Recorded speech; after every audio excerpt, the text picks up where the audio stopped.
We're looking at a 2021 FLHX Street Glide Standard in the beautiful River Rock gray. Does come with the Milwaukee-Eight 107 cubic inch engine. Does have the full-size engine guard in the front. 2-up seat, passenger pegs. Does have the one-touch saddlebags. Bullet turn signals. Lighting in the fender. Does have docking hardware installed, so you can add a backrest or rack down the road. Has the 6.5 inch touchscreen infotainment system. Seamlessly connect your compatible smart device. And we're looking at 1,450 miles on the odometer. Pretty much brand new bike here.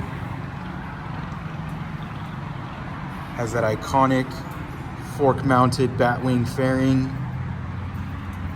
Enforcer 2 contrast cut wheels. Let's go ahead and hear cold start.